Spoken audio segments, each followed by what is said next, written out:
He's an entertainer, right? So I wanted to entertain. It never occurred to me to try to use this monkey to try to terrify anybody. It's a toy monkey. It's sort of goofy.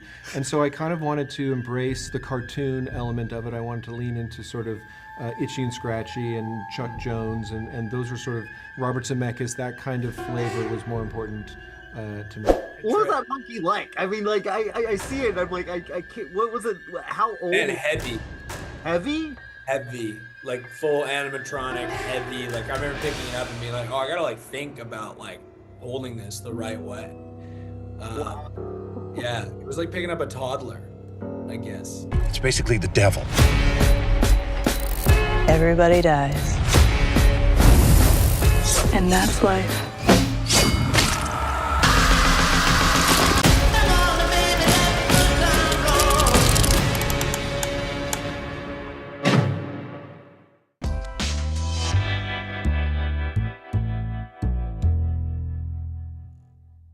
First of all, you add a little bit of fun in this, and there's a lot of gore. What was the inspiration to take this story in such a over-the-top comedic way? Well, it started with sort of, I wanted to conjure my feeling about Stephen King, as opposed to just sort of hold the book open with one hand and type with the other and just do like a straight adaptation. Yeah. I wanted to sort of recreate my own sort of personal feeling about the man, and I've always found joy in what he does, and sort of this underlying melancholy that goes with the joy, and he sort of has this, he's an entertainer, right? Yeah. So I wanted to entertain. It never occurred to me to try to use this monkey to try to terrify anybody. It's a toy monkey. It's sort of goofy. And so I kind of wanted to embrace the cartoon element of it. I wanted to lean into sort of Itchy and Scratchy and Chuck Jones, and those were sort of Robert Zemeckis. That kind of flavor was more important to me. Yeah, and Theo, you just go for it. This is really hard work to play two different roles like you do. How did you approach it? I think being afforded the freedom, when you have a collaborator that you feel confident in, and we had a shorthand, a freedom to kind of swing for the fences and not feel self-conscious that if it didn't work, it didn't work. Try things, find things in the moment, and push boundaries, and some things work and some things don't. I think that was, in a way, the key, especially with Bill. We wanted to make him as kind of maniacal as possible. But also, even though this is a wild, insane piece of entertainment, you need to find a reality there, and that was particularly important for me with Hal and his son. Make that feel real as possible. Make it, sounds cheesy to say, but make it emotional in some way where the stakes are high enough. Because if it's all just superfluous fun, then it loses a bit of weight or stakes in some way. So that was a little kind of tightrope that I had to tread. Well, I think that's what you do a lot, though, don't you? You kind of you find a mix of something horrific, but you also find the, I guess, humanity in that? I mean, I think the horror genre presents the opportunity to sort of do whatever you want, and all of it, right? It kind of shines a light into the darkness. It kind of wonders what's behind the veil. It kind of reminds us we don't really know what is happening, or definitely what's going to happen, sort of what waits for us. And so the limitlessness of the genre is really appealing, and I think that's why so many kind of interesting artists go towards it, because it really gives you the most freedom. And there's no rules. You can kind of express yourself as poetically as you need to, because there's no reality to kind of keep you at bay. Now I gotta ask, what was the most difficult sequence for both of you?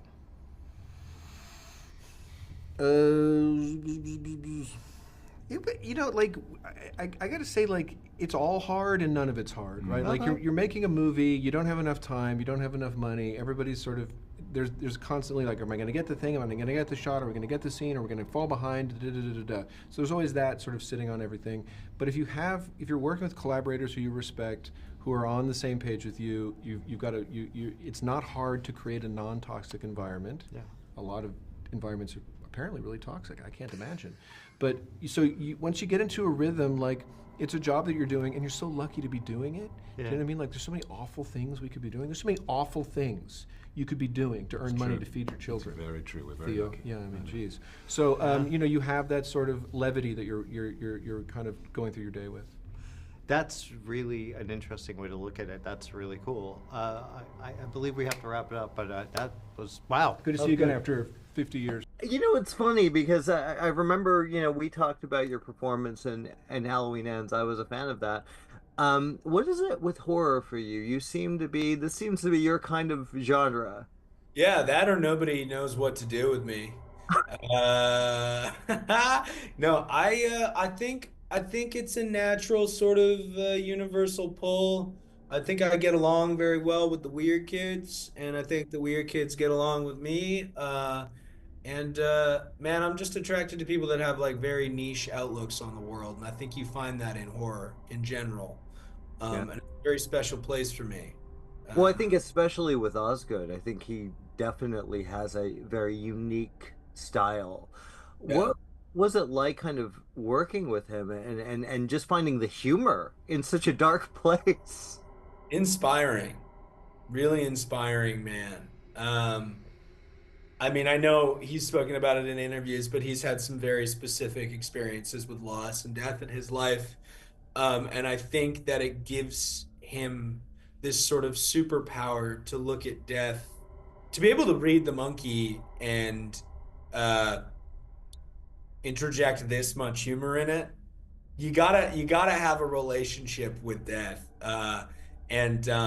Yeah, I remember showing up. A big moment for us is when we threw on this wig that I'm wearing in this movie, it was sort of blowing the hair out of my eyes, and we just knew it was funny. So yeah, man, that's what that was. What do you want to start wearing the wig a little more and just Yeah. have your hair long, growing your hair out, man? I Dude, need to find that wig and have it in my house. I need that wig in my house. That's what I need. I think well, let's make that happen. You need the wig. What was it like kind of taking Thrasher on? He's such an interesting character too. I mean, it seems like a real escape for you. Yeah, this was very bit of a dream job for me. I just had so much fun being this free, Yeah. um, and having this much vacant space in my head. He's he's a man of little thoughts, and I just fell in love with him, and it was so fun to be in his world. It was fun to fall in love with a toy monkey, yeah, yeah. It What was a was, good what was trip. that monkey like? I mean, like I see it. And I'm like I can't. What was it? How old? And heavy. Heavy? Heavy, like full animatronic, heavy. Like I remember picking it up and being like, "Oh, I gotta like think about like holding this the right way." Wow. Yeah, it was like picking up a toddler, I guess. It's very creepy. And they also gave it these eyes that have like so much life in them. Like there's no like when you watch the trailer and the shots and stuff, it's like that's the eyes. There's no like VFX. It's creepy, man. It's That creepy. sounds terrifying, and we gotta wrap up on that one. But Rowan, it's so good to see you again, man. Good to see you again, man. Thanks for having me. Of course. Cheers, guys. Thank you, everyone. No, no, no, no, no, no, no!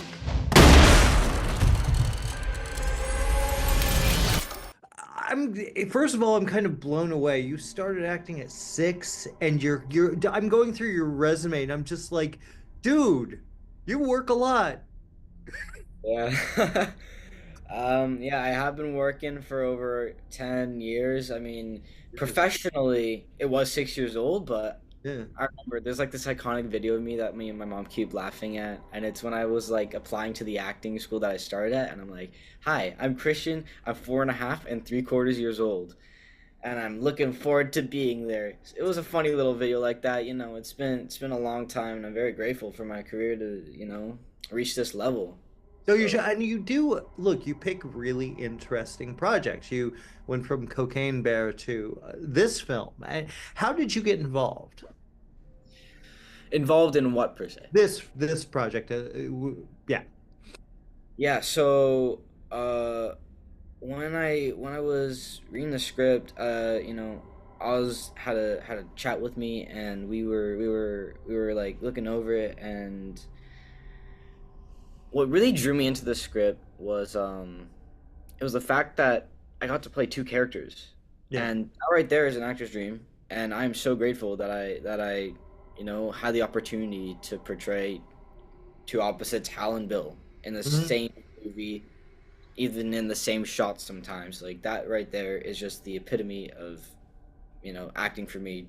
That was my biggest dream, and that's what really attached me to this project.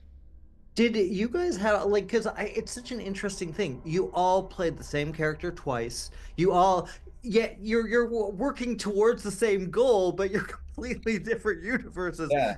That must be kind of cool. I mean, did you go, hey, yeah, I got to talk to this guy about this. I got to talk. I mean, that Yeah. seems weird to me. It was definitely a weird experience, because again, they are polar opposites. Like, Yeah. I was this shy, timid kid, but was this overconfident, like, mean dude who's compensating for his lack of attention, Yeah. anything like that. He's just, yeah, two completely opposite characters. On set, it was really funny because I got to have a body double, and we kept making jokes about how, like, I'm you and you're me and whatnot. But yeah, getting to play these two characters, it's very funny, very challenging, and I felt very dedicated to the craft of acting, and I'm very grateful. Well, and that's is at any age that could be a tough role to play. Absolutely. How did you prepare? What were little things you would do to kind of find that, okay, I've got these two characters.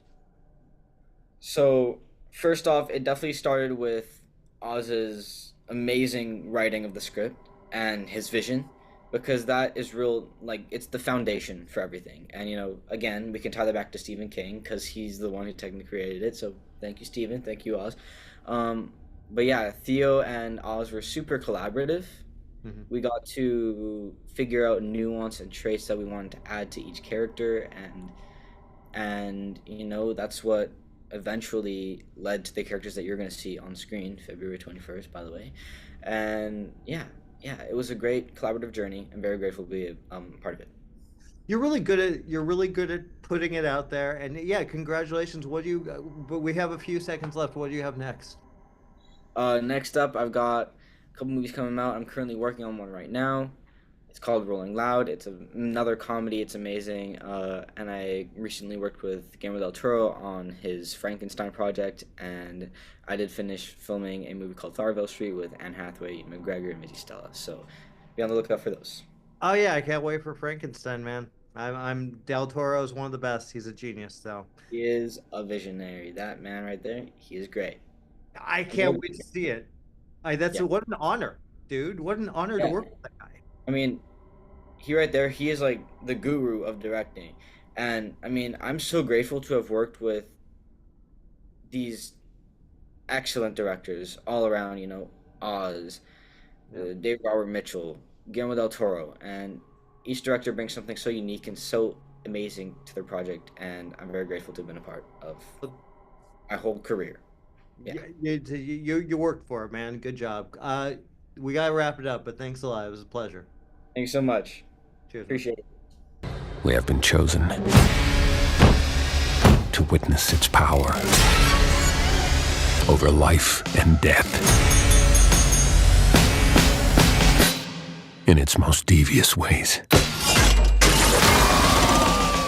First of all, I want to say, wow, what a interesting project for you to get involved in. Are you a fan of horror? Is this a genre that's compelling to you? I'll be honest, for a lot of my childhood, I avoided horror because I was a scaredy cat. I would check dark rooms. I wouldn't walk into any room if it was dark. I had to check under my bed every night. Classic scared kid stuff. Hmm. Um, but my mom was actually a huge Stephen King fan growing up. Wow. When she was a teenager, she told me, I think my grandma told me, I don't remember.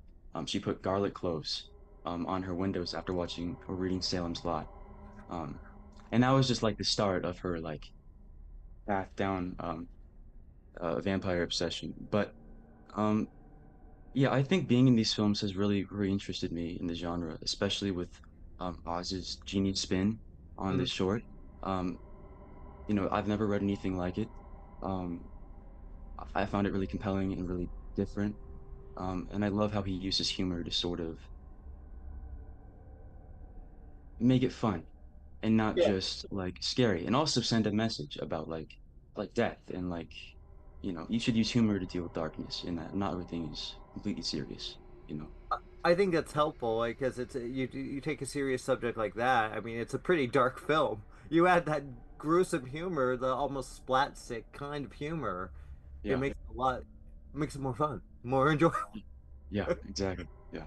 Now, what I liked about you guys, especially both you, the younger performances, is that you guys really deal with the shit that the older guys do, in a really interesting way. What was it like Yeah. working with your brother? We didn't have any scenes together, which really sucked because I really wanted to work with him. Yeah. Um, but I did meet him a couple times off camera. Okay. He was really What is it fun. like working on a set with Osgood? I feel like there's such a unique vibe. 100%. Yeah, you're right on.